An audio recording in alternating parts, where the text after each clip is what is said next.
Ningú que hagi recolzat un règim assassí, ningú que hagi pogut ser membre de l'estat franquista té dret a tenir el nom d'un carrer.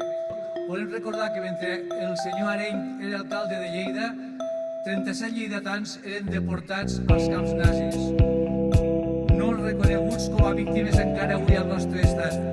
I encara tenim que seguir lluitant perquè se'ls recordi, perquè se'ls honori.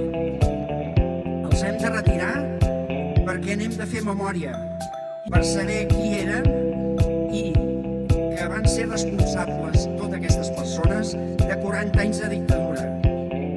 Mantenir els noms és banalitzar el que va ser la dictadura i la persecució del franquisme. Com estem davant d'un ajuntament que no solament no vol fer memòria, sinó que al mateix temps envia 3 joves a judici per això. Davant d'aquest judici esperpèntic, on se'ls acusa de danys i furts, nosaltres, amb orgull i dignitat, venim a dir que sí, que ho vam fer i que seguirem als carrers amb aquesta lluita. I mentre les institucions segueixin girant l'esquena a les reivindicacions populars, nosaltres seguirem apostant per la desobediència. Mantenir noms de carrers és banalització del franquisme, de la manca de drets i llibertats, de la tortura, la persecució, el terror i la gana. Desobeir esdevé un dret i un deure. Anirem al judici per arrencar les plaques dels carrers franquistes amb el cap ben alt i a dir no solament que ho vam fer, sinó que ho tornaríem a fer. El jovent netegem Lleida de símbols feixistes. Construïm un futur lliure!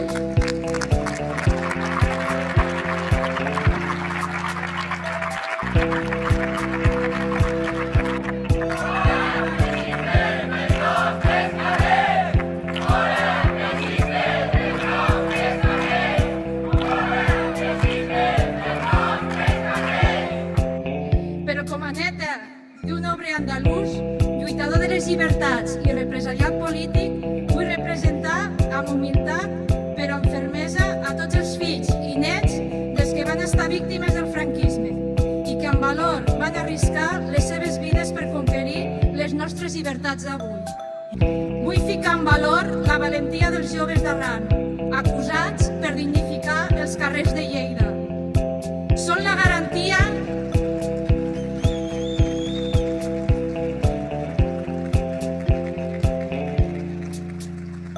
Aquests joves són la garantia que necessita un poble que vol créixer amb valors, memòria i justícia.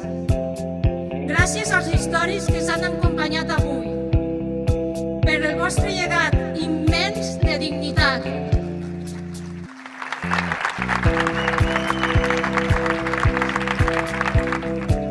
Així que prou de banalització i justificacions en democràcia, ja que el franquisme va cometre crims contra la humanitat. I ara, perdoneu-me, com deia el meu avi, disculparme por hablar en castellano. El mejor reconocimiento que un hombre humilde como yo aspira es el del pueblo, luchando unido por la libertad, los derechos y la dignidad.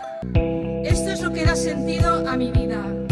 Antonio Cantano Palma, Granada 1927, Lleida 2013.